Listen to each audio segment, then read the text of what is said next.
Now, breaking news from WRAL. Coverage you can count on. And that breaking news takes us to I-40 westbound coming in from Garner, Johnston County. Crash shutting down 2 of the 3 lanes there. And you can see the huge delays it's causing. I'll have some alternate routes coming up. And more breaking news. Right now, police have crime tape up around a home on Greenbrier Road in Durham. This is a live look from Sky 5 right now. What we know about this growing investigation. And our temperatures are much cooler this morning. We'll see some cool temperatures this afternoon, but very quickly the warmth rolls in. I'll show you when we're back into the 70s.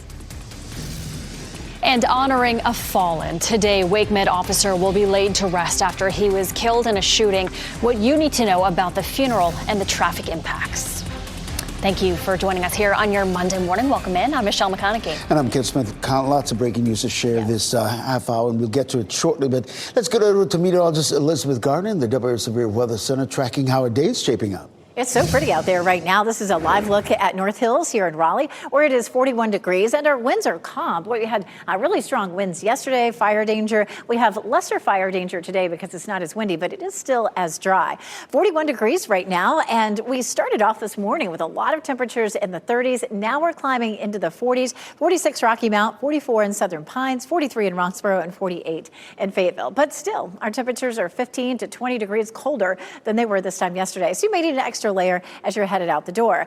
55 at lunchtime. We'll be in the low 60s for highs later on this afternoon. Of course, just 10 days until Thanksgiving. So we're tracking some trends. Meteorologist Chris Michaels coming up to talk a little bit more about that, how Thanksgiving is shaping up. Of course, it's cool now, but we'll talk more about the warmer weather that's ahead this week coming up. Ken? All right, Elizabeth, getting back to that breaking news we've been following for the last hour and a half or so. I-40 westbound coming in from Garner, Johnston County.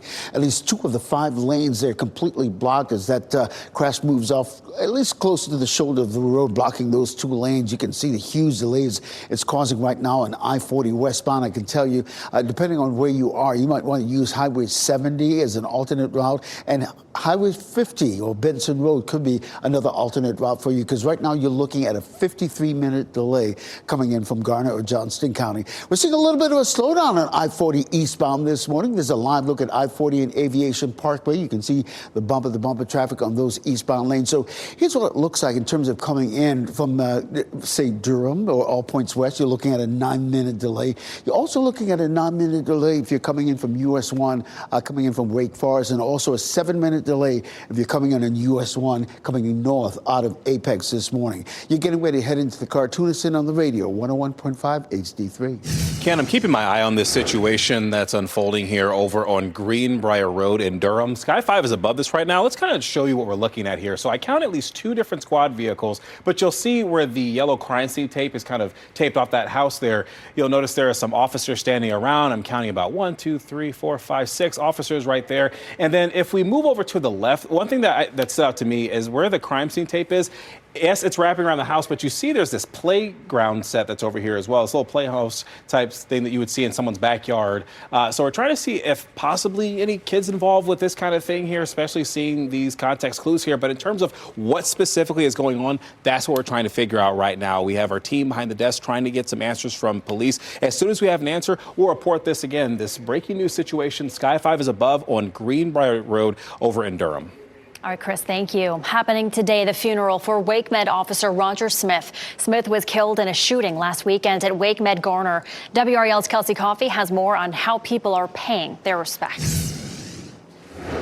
We're expecting to see hundreds of people, family members, friends, and first responders here at Providence Church later this afternoon. They're all gathering to honor Officer Roger Smith after he was shot and killed on duty. Smith was dedicated to a lifetime of service. He was a Wake Med police officer for 12 years after his 16-year stint with Knightdale Police and served as a firefighter. Tributes now pouring in from across the triangle. You can see the officer's motorcade procession last week. The community raising thousands of dollars for his family as they mourn his loss. Officer Smith was shot inside the emergency department lobby at the Wake Med Garner Healthplex last week. Benji Martin Jr. now faces murder charges. The funeral is scheduled to start today at noon. Kelsey Coffey, WRAL News in Raleigh. And beginning this morning at 1025 Glenwood Avenue will be shut down. There will be a procession of law enforcement and family. It'll go from Mitchell Funeral Home to the church. The route passes through the intersection of Glenwood Avenue and Durley Road. State Highway Patrol will begin that procession at 1045 this morning. Well, today, the family of 11-year-old Haley Brooks will have another chance to address the man who pleaded guilty in her death. Brooks was hit and killed by a truck 3 years ago at the Raleigh Christmas Parade. The driver, Lyndon Glass, may be sentenced today. WRAL's Laura Levine live outside the Wake County Justice Center today. And Laura, we are expecting another emotional day in that courtroom. Ken, good morning. It is going to be another passionate, emotional day here at the Wake County Justice Center behind me. And finally, after 3 years, this case could be closing soon. Now, Lyndon Glass pleaded guilty to 3 charges on Friday. That includes to obstruction of justice, death by motor vehicle, and having a dangerous weapon at a parade. A judge says Glass could serve up to 8.5 months behind bars. His sentencing will lay out more of the specific details. Family members of Haley Brooks says anything will take away their pain losing Haley. You are not defined by this moment in time. However, you do have a choice in how you allow it to shape your future here on earth, and most importantly for eternity. So Glass's attorney says that he will be speaking today on behalf of Glass. Meanwhile, those victim impact statements will resume at 9:30 this morning. Laura Levine, WRAL News, live in Raleigh.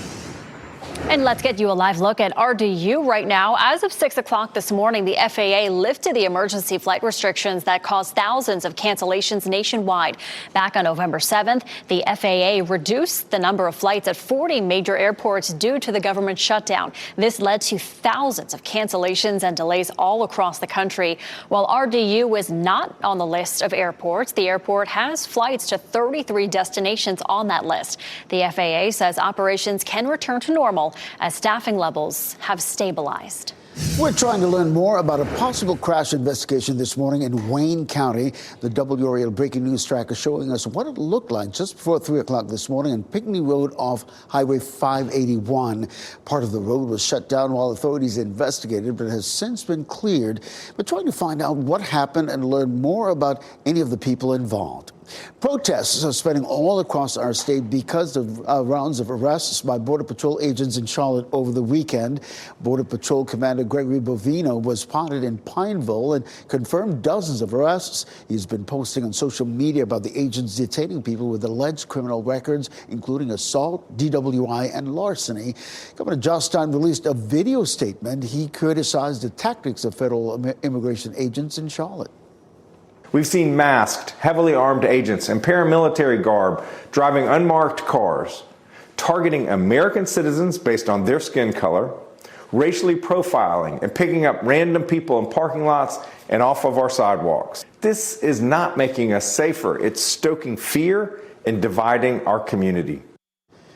Governor Stein also encouraged North Carolinians to remain peaceful. He says he's been in contact with state and local law enforcement agencies. Video has been coming in from around the Charlotte area showing different confrontations over the weekend here and protests in response to the operations. The Department of Homeland Security also weighing in on a particular controversial moment involving Border Patrol agents. On video, you can see federal agents breaking the truck window of Willie Asantuno, a U.S. citizen.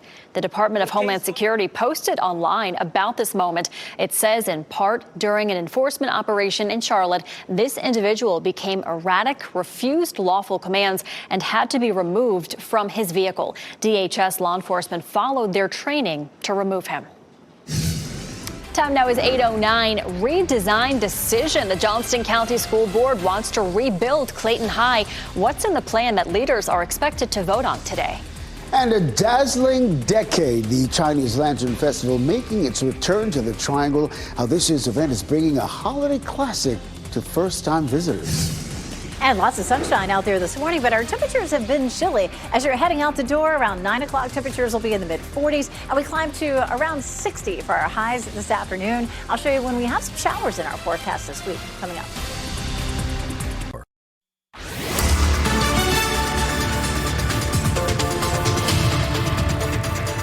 It's It's 8:12 on this beautiful Monday morning. We take a live look down Salem Street in Apex. Lots of sunshine. It's chilly. Our temperatures are beginning to warm on up into the 40s, but still a few 30s on the map. 39 in Holly Springs and in Garner. It's 37 in Cary, but 46 in Rocky Mount and Wilson, as well as Goldsboro. Going to be a nice day today. If you're headed out for exercise this morning, again, upper 30s to mid 40s for the next hour or so. But by 1 o'clock, temperatures are at almost 60 degrees, and we'll see highs in the low 60s this afternoon. So if your kids have practice right after school, it'll be in the low 60s with sunshine and lighter winds, so not too bad. Those after sunset practices, we'll see temperatures down into the low 50s. Ken? Staying on top of that situation that we're seeing now on I-40 westbound coming in from Garner, Johnston County, you can see that crash investigation has moved off to the shoulder of the road, but we're still seeing some lingering delays on I-40 westbound this morning. You can see all the red right there, almost back to the Clayton bypass. So right now, even though that crash is off to the shoulder of the road, you're still looking at a 53-minute delay between Highway 36 and the Beltline this morning. So depending on where you are, Highway 50 or Highway 70, could be a couple of alternate routes. Sky 5 was above that situation, that police situation on Greenbrier Drive not long ago. But then we also noticed there's this other situation people are calling our studio about. There's this bus that was right here, and there's one car behind the bus. But we also saw another vehicle that was towed away. Now, this appears to be some sort of crash. We're trying to get verification from investigators. That's what it appeared. That's why I put a parent there in our banner on the screen. We can see some people standing by, including some police. And I see at least 2 young people that have book bags there. So here's what we're trying to learn. We're trying to figure out, was there a crash? Was anyone injured? Were there students aboard? And if anyone will be facing any kind of charges with this. So stay with WRAL News. We'll keep digging into this. Thanks, Chris. New this morning, the decades-long feud between O.J. Simpson's estate and the father of Ron Goldman may be over. TMZ reports Simpson's estate has accepted a claim by Ron Goldman for a settlement of about $57 million. Goldman's son, Ron, was killed in 1994 along with Nicole Brown Simpson. Fred Goldman initially submitted a claim of $117 million to resolve that 1997 civil trial that found Simpson liable for wrongful death. Simpson died last year at the age of 76. President Trump says he's open to meeting with New York City Mayor-elect Zohran Mamdani. Mamdani, who beat former Governor Andrew Cuomo, has strongly opposed the president and his anti-immigrant agenda. Trump called the Democrat socialist a communist. He's also threatened to deport Uganda-born Mamdani and to pull city funding.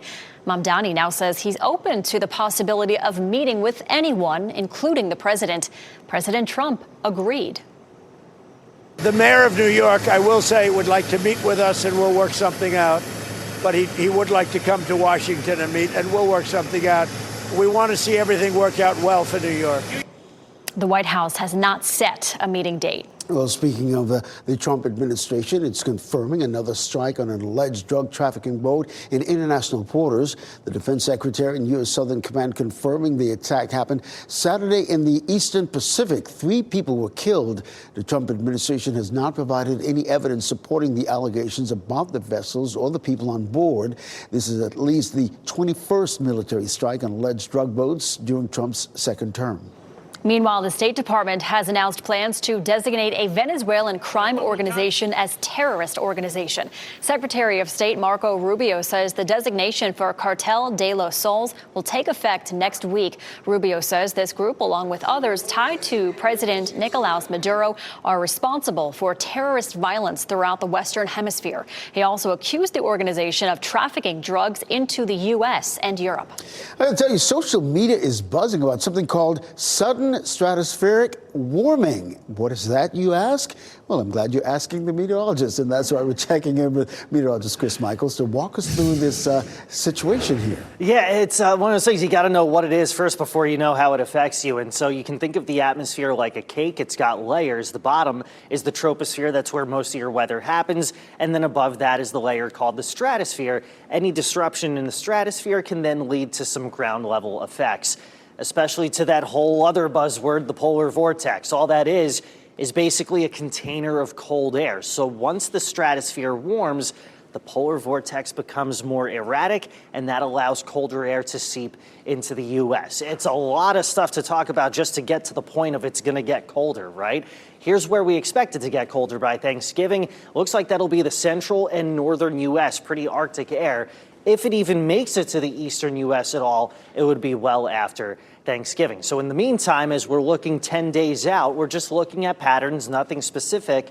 Warm in the east, cold in the west, with potential travel troubles in the central part of the country. We're looking into those preliminary details right now on the homepage of WRAL.com. That's where you'll find today's edition of Ask the Meteorologist. Thanks, Chris. A defensive battle on Sunday Night Football last night. The Philadelphia Eagles looking for a home victory against the Detroit Lions. Both sides only managed one touchdown apiece, but it was the Eagles who came away with the victory thanks to 3 field goals. Philadelphia wins its 4th straight game by a score of 16-9. Also in the NFL, a record-breaking day in Atlanta for the Carolina Panthers. Quarterback Bryce Young setting a team record with 448 passing yards. He also threw for 3 touchdowns. Now, despite that, Carolina needed overtime to seal the deal. Kicker Ryan Fitzgerald nailed a 28-yard field goal to give the Panthers a 30-27 win. The Panthers' next game is a week from tonight against the San Francisco 49ers. And tonight on Monday Night Football, the Dallas Cowboys head to the Las Vegas Raiders. Kickoff of that game is at 8:15 on ESPN. Happening today, the Johnston County Board of Commissioners deciding on whether to go forward with a plan to rebuild Clayton High School. The school board wants to build a new school at the existing site. Students would keep going to class in the old building while the new one is under construction. In addition to the previously approved $5 million for design work, the project will cost a total of $134 million. Commissioners will formally vote on the borrowing at their meeting today. The goal is to have the campus finished by fall of 2028. Well, your commute may be a little longer today. Construction crews are periodically slowing and stopping traffic on Highway 70. This is part of the Complete 540 project. Now, the stops will be between Auburn-Knightdale Road and TV Tower Roads. Traffic on both sides of US 70 will be stopped at least 10 minutes to allow for road construction. The stops will happen around 10 this morning and will run until 2 this afternoon. The Chinese Lantern Festival is back in Cary, and this year they're celebrating a decade of dazzling displays. The walkthrough experience features thousands of handcrafted, beautiful illuminated lanterns in various themes, and there are also cultural performances, concessions, and interactive elements. The event runs through January 11th of this year. Tickets are available online right now. And we're here in the WRAL Severe Weather Center with meteorologist Elizabeth Gardner for the Chinese Lantern Festival. Anybody going, they just might need a light jacket. Yeah, and temperatures are going to be chilly the next couple of days, but then after that, starting Wednesday, we're back to the big warm-up, very similar to what we saw over the weekend. Temperatures this morning have been in the 30s. We're starting to creep on up through the 40s, and we'll see highs in the low 60s this afternoon, but we're back into the 70s starting Wednesday, and I'll show you how long that will last. Also, the chance of a few isolated showers around the middle of the week and possibly into the weekend. Our next weather maker is this high pressure system, and that's bringing us the cooler air behind the front that came through yesterday. It was a very windy front yesterday, but it didn't bring any rain. Our next chance of rain is sort of taking shape over the Rockies right now, but currently we're looking at beautiful sunshine here at RDU and really across the viewing area. That moves across the plains, and we'll see the warm front lifting northward. That's where most of the rain will be, but there could be a few light showers that work their way in around midnight Tuesday night into very early Wednesday morning, but this version of Futurecast just doesn't show much. It could be that we'll see a few damp streets on Wednesday morning, but after that, cold front swings through, and it looks like it'll be dry when the front comes through later on Wednesday. So then we jump ahead to our next chance, and that's going to come on Friday into Saturday. So we're likely to see maybe some rain overnight Friday into Saturday morning. There's Saturday at 8 a.m., and then we push it ahead. It's likely to, on this version of Futurecast, it shows it lasting all day. But I'll tell you, we started watching Saturday very closely last week, and the models have still been very back and forth, not much consistency with our chances for rain on Saturday. Of course, most of us here in the room will be at the Raleigh Christmas Parade, so we're watching that one very closely. Right now, it looks like maybe just 1/10 of an inch of rain in the next 5 days, and boy, do we need some. We're looking at potentially the 14th driest fall on record, the driest since 2005, and we're at about 4 inches below average for the month, or I should say for the entire fall. Thanksgiving Day is only 10 days away, as Chris was mentioning. mentioning we could use some rain, but boy, it'd be nice to not have to deal with it for Thanksgiving. We do have a small chance of wetter than normal conditions leading up to Thanksgiving, so we're watching that closely. In the meantime, here comes the warmth and another really fun event. Of course, the Christmas parade Saturday, but Thursday we have the first night of Festival of Lights over at the DBAP, and it looks like it'll be nice and dry, Ken. It should be an exciting destination. So listen, I know many of you use I-40 westbound coming in from Garner, Johnson County as a route into the Raleigh-Ray County area. But right now, this crash is off to the shoulder of the road. You can see only one lane is closed, but we're still seeing some lingering delays there on I-40 westbound, stretching all the way back almost to the Clayton bypass this morning. So depending on where you are, you have a couple of options. Highway 50 or Benson Road or Highway 70 as a result, because right now you're looking at a 43-minute delay coming in between Highway 36 and the Beltline. We're seeing some heavy congestion on I-40 eastbound this morning around Aviation Parkway. This is what you're looking at in terms of coming in. You're looking at just a 7-minute delay. You're coming in from Durham this morning. Thanks, Ken. Holiday shopping savings. 5 on Your Side breaks down what you should remember as you browse the web this season. And healthcare negotiations. WakeMed and United Healthcare returning to the table today after news that WakeMed left United Network. As you get into your car, tune to WRAL News Plus on your radio. In Raleigh on 99.3 FM. In Durham, 96.5 FM. And everywhere on 101.5 HD3. Good morning. Happy Monday. Time now is 8:26. I'm Michelle McConaughey. A chilly start out there. Meteorologist Elizabeth Garner standing by. It's pretty though, Elizabeth. It really is. We have gorgeous blue skies. Of course, we had pretty skies yesterday. We had a cold front come through, and it's not as breezy as it was yesterday, but the whirligigs are spinning lightly. There's still going to be somewhat of a fire danger today with the dry conditions. 46 Wilson, 41 in Durham, 48 in Fayetteville, and temperatures will start to climb up into the mid-50s by lunchtime, and we'll see highs in the low 60s. If you're out walking the dog today, you may need a light jacket and then a heavier one, of course, this evening, Ken. All right, happening now in the WRAL Traffic Center. We're staying on top of that situation in I-40 westbound coming in from Garner, Johnston County. That crash has definitely moved off to the shoulder of the road in terms of the investigation, but we're still seeing some lingering delays in that area. You can see it stretching all the way past Highway 70 this morning. Right now, you're still looking at a 35-minute delay coming in between Highway 36 and the Beltline. So depending on where you are, you might want to try Highway 70 or Highway 50 as alternate routes. I'll have another update at the bottom of the hour over on Fox 50. Thanks, Ken. Today, people will honor Roger Smith, the WakeMed officer killed in a shooting last weekend. His funeral is at Providence Church at noon. There will be a procession of law enforcement and a family that will shut down Glenwood Avenue. The road will be shut down starting at 10:25 this morning. And today, WakeMed and United Healthcare plan to resume negotiations around commercial contracts. The insurer announced Saturday that WakeMed had left the network. WakeMed's facilities and specialty providers will be out of network for commercial and Medicare Advantage plans. Next on Fox 50, protesters pushing back against Border Patrol immigration operations in Charlotte. And ahead on Today, one-on-one with Michelle Yeoh as she discusses Wicked for Good.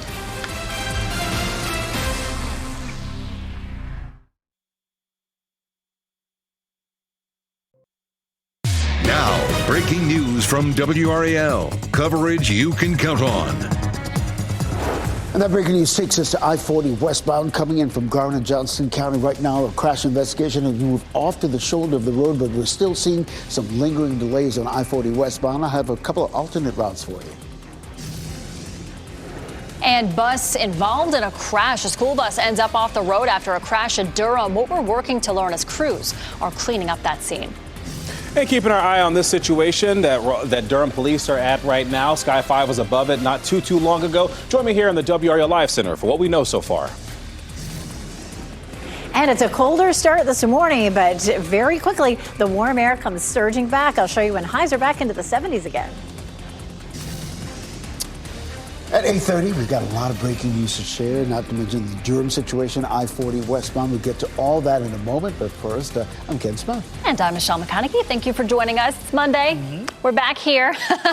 Meteorologist Elizabeth Garner is here as well. Some golfers out in Pinehurst this morning. The chilly temperatures are not stopping them, that is for sure. In Pinehurst and Southern Pines, temperatures did drop into the upper 30s just a little while ago, but now it's working its way on through the 40s. They're definitely out there, in their long sleeves and their jackets. It's 41 degrees around the triangle. Temperatures will continue to climb, but it definitely stays cooler than what we saw over the weekend. 48 in Fayetteville, 44 Southern Pines right now, 46 Rocky Mount, 45 in Roxborough. Temperatures are 15 to 20 degrees colder than they were this time yesterday, and we'll climb into the highs in the low 60s for later on today. Here's a look at what we're tracking. Of course, we're watching Thanksgiving 10 days away, monitoring the trends. Does it look wetter than normal or warmer than normal?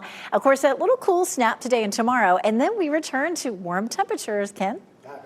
The WRAL Traffic Center. We're sitting on top of that situation on I-40 westbound. This crash investigation has now moved off to the shoulder of the road, and most of the lanes are open except one, but we're still seeing some lingering delays on I-40 westbound all the way back past Highway 70 this morning. So that's actually your alternate route. Highway 70, or depending on where you are, Highway 50, Benson Road could be an alternate route. You're looking at a 22-minute delay if you're coming in between Highway 36 and the Beltline this morning. We're seeing quite a bit of congestion on I-40 eastbound coming in from Durham this morning. You can see from the camera there at I-40 in Aviation Parkway. So here's what it looks like. You're looking at a 6-minute delay if you're coming in from Durham on I-40 eastbound this morning. An 8-minute delay there if you're coming in from Wake Forest on US 1, Capitol Boulevard, if you will.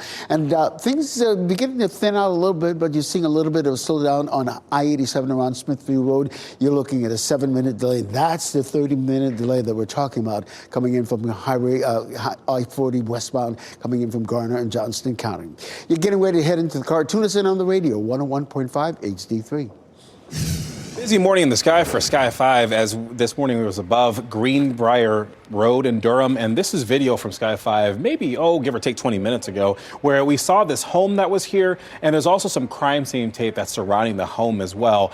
We're trying to get more specifics from investigators in terms of what kind of investigation this is just yet. We do know that there was crime scene tape that was around. It appeared to be some sort of play set in the back of the home. So we're trying to see if children at all were involved in this. I'll tell you what, Kelsey Coffey arrived on the scene within the past 5 minutes. She is trying to speak with officers right now to get some sort of information. And as soon as she has that, she'll come up with a live report here on WRAL News on Fox 50.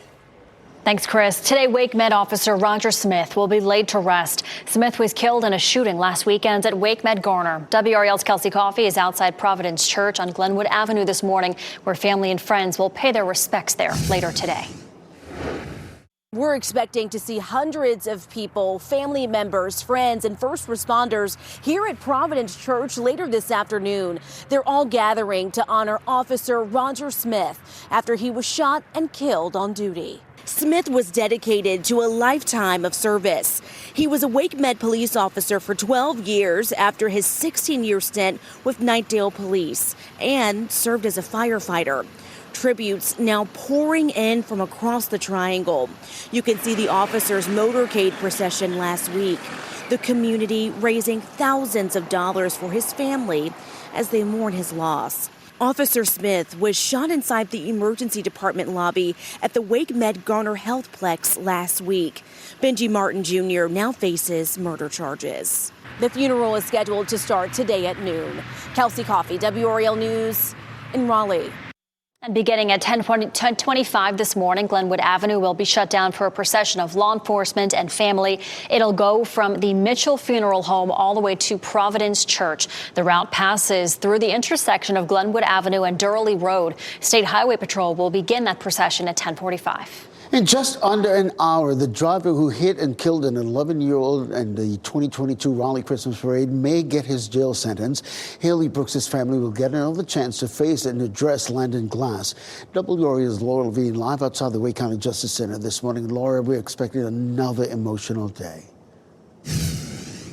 Ken, good morning. Yes, finally, after 3 years here, we could see this case closing soon. Now, we know we are expecting this emotional day in court at the Wake County Justice Center. This is after family addressed the suspect in this case, Landon Glass, face-to-face. Landon Glass pleaded guilty to 3 charges, and that includes to obstruction of justice, death by motor vehicle, and having a dangerous weapon at a parade. A judge says Glass could serve up to 8.5 months behind bars. His sentencing will lay out more specific details.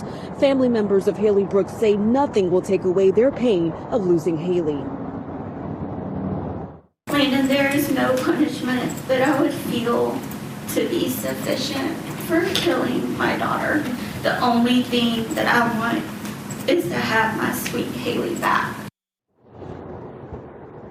Now, Glass's attorney says that he will be addressing the courtroom today, speaking on behalf of Landon Glass. Meanwhile, we know the victim impact statements will resume at 9:30 this morning. Laura Levine, WRAL News. We're live in Raleigh. As our news continues, we want to give you a live look at RD International this morning. FAA lifting its emergency flight reduction order and resuming normal operations. The reductions affected at least 40 major airports. The FAA says staff levels are returning to normal since the government shutdown ended. Under union leaders rather say it was difficult for people to work without pay. The stresses, the pressure, the fatigue is setting in. Air traffic controllers are texting, I don't even have enough money to put gas in my car to come to work. Travel experts say air traffic controllers are getting back to work. Morale is also reportedly increasing among TSA employees. This comes just in time for the Thanksgiving holiday. It's one of the busiest air travel periods of the year. Border Patrol agents are preparing for another day of operations in Charlotte. And as they do, local leaders and activists are asking them to leave. At least 81 people have been arrested so far in what's being called Operation Charlotte's Web. That's according to Border Patrol Commander Gregory Bovino. He claims that agents are detaining people with criminal records, including assault, DWI, and larceny. It's unclear if the people who are being arrested are in the U.S. illegally. Governor Stein released a video statement criticizing how the operation is being handled. Everyone wants to be safe in their communities, but the actions of too many federal agents are doing the exact opposite. Unfortunately, our immigration system is broken, but rather than fix it, the federal government continues to play politics with it. Says we need strong borders and accountability. However, he also says there needs to be a pathway for immigrants who've been here a long time and obeyed the law. Well, Michelle, we're seeing more videos showing encounters between Border Patrol agents and the people of Charlotte. Homeland Security shared this video on X. The agency says an American citizen drove a large van at law enforcement officers. After that, law enforcement chased that person. Agents say the driver tried to ram police vehicles. At least one officer was injured. The man was arrested. Officers seized a weapon as well. Lawmakers are preparing for a vote on the release of the Jeffrey Epstein files. Yesterday, President Trump encouraged House Republicans to vote to release the files. He posted to Truth Social saying, quote, House Republicans should vote to release the Epstein files because we have nothing to hide, unquote. He also called the case surrounding Epstein a Democratic hoax. Some of Epstein's survivors also appealed to House members to vote for the release. Trump previously dismissed the files as a smear campaign. Now he's instructing the DOJ to investigate prominent Democrats' ties to Epstein. Today, WakeMed and United Healthcare plan to resume negotiations around commercial contracts. United Healthcare officials announced Saturday that WakeMed had left the network. The insurer told WRAL that WakeMed's facilities and specialty providers will be out of network. Specifically for members enrolled in commercial and Medicare Advantage plans, the negotiation will not affect primary care physicians employed by WakeMed. They will stay in network. The man charged in a shooting in Rocky Mount will have his charges upgraded to attempted murder to first-degree murder today. That's because the victim died. 45-year-old Jermaine Lynch is a suspect. He's in jail this morning without bond. Investigators say the shooting happened around 11:30 Saturday night. That was at a convenience store on West Raleigh Boulevard. The victim was 47-year-old Julius Johnson. He later died at a Rocky Mount area hospital. Today, Durham City Council members are expected to approve the next step for a development in the city's Hayti district. The project is called Fayetteville Place. It's expected to bring more than 250 affordable homes to the historically black neighborhood. Construction should start next year. City Council expected to let the city manager negotiate a loan agreement for the first phase of redevelopment. They've also are expected to discuss permanently closing Hayti Lane. Today's meeting starts at 7 p.m. Today we'll hear from the coaches of NC State and Duke's football teams after tough losses over the weekend. Virginia dominated Duke Saturday, winning 34-17. Coach Manny Diaz says the team is now playing for bowl eligibility. They need one more win to do so. Coach Dave Doran and NC State also struggled to get their offense going against Miami. The Hurricanes beat the Wolfpack 41-7.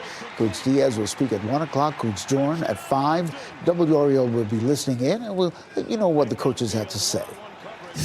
Still to come, sticker shock. Thanksgiving dinner may cost you a little bit more this year. What's driving the increase and how it could affect your menu.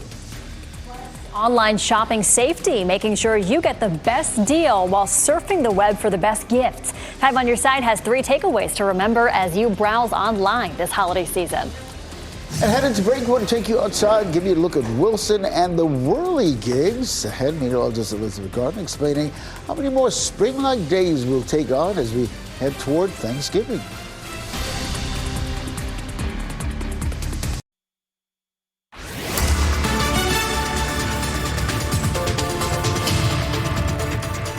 .45 looking beautiful all across our viewing area. We take a live look at Clinton, over at Southern Pines, Fayetteville, and Durham. So a wide range across our viewing area, all looking beautiful and sunny. We had a cold front come through yesterday. It was breezy, but we didn't see any rain with it. So it is dry again today. We don't have fire danger that's quite as high as it was yesterday, but you still want to probably put off any outdoor burning if you can for the next few days until we get some rain. 41 in Durham right now. It's 48 in Fayetteville, but still 38 in Cary and 46 degrees there in Goldsboro. If you're looking to do some exercise and you want to get out the warmest time of the day, it's definitely going to be right after lunchtime. We'll see temperatures in the low 60s. And then if you have to wait till after work, you may need an extra layer. At 5 o'clock, temperatures are back down into the mid 50s.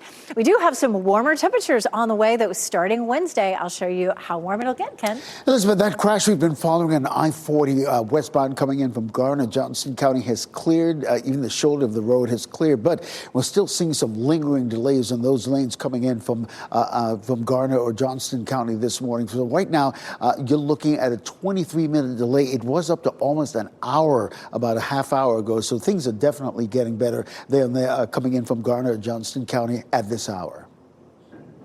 We got a tough update in that situation we've been following from Wayne County last night, Ken. This is coming from State Highway Patrol. We've been showing this video from last night. It turns out around 11:30 in the evening, a trooper saw a blue Ford Mustang speeding on US 70 in Wayne County. They say that car was going more than 120 miles per hour. And so the trooper tried to stop the vehicle, but it just kept going. Well, as they chased the car, it went into Johnson County and then back into Wayne County. At some point, the driver lost control and struck a tree near Kenley on Pinckney Road. They say the 2 people in the back of that car, they were thrown from the vehicle because of the force of the crash, and that is where they died. Troopers say the driver was a 17-year-old and the front passenger was 16, and those 2 people were taken to the hospital expected to live, but they've been taken into custody. Investigators say there was alcohol and marijuana in the car, and they suspect the 17-year-old driver was impaired. Now, as for the ages and the identities of the 2 passengers who died, that information has not been released, and the identities of the 2 people arrested have not been released. But I want to be very clear, charges are pending in this case. That's very sad. Thank you, Chris. As we're getting closer to the holiday season, you may be going online to find the best deals on gifts for your friends and family, but are you making sure you're safe? 5 on Your Side's Keely Arthur has 3 takeaways to remember as you browse online this holiday season. On sites like Amazon, Walmart, and Temu, you may be buying from third-party sellers rather than the retailer itself. That can make it harder to hold the seller accountable for unsafe or defective products. Consumer Reports recommends sticking with sellers you trust. If the marketplace itself is listed as the seller, that's generally safe. If you're interested in a product listed by a third party, stick with a well-known and reputable brand. Here's something else to consider. Badges like Amazon's Choice or Etsy's Pick might catch your eye, but it's not always clear how those products are even selected. Keep in mind that fake and paid-for reviews are very common, so focus on detailed reviews, especially if multiple people mention the same issue. And how do you know you're getting the best deal? Start with comparison sites like Google Shopping, Price Grabber, or Shopzilla, or check deal sites as Deal News and Got a Deal Offer, where you can even sign up for product alerts on categories you're watching. Sometimes just leaving something in your cart can trigger a discount email, and it helps to join store loyalty programs or follow brands on social media because that's where they tend to drop coupons and promotions. And remember, sponsored listings are paid placements, not necessarily better deals. Bottom line, be cautious and have some fun. Keely Arthur, 5 on Your Side. And we are staying on top of breaking news right now. Within the last couple of minutes, we've learned a child has been injured in a shooting in Durham. This is video from the scene on Greenbrier Road. Kelsey Coffey is live there in the WRAL breaking news tracker right now. Kelsey, you just spoke to officers. They tell you that the child shot themselves. Yes, Michelle, we're learning all of this new information just within the last 5 minutes or so. We'll give you a live look now at the scene here on Greenbrier Road so you can take a look at officers. They're investigating.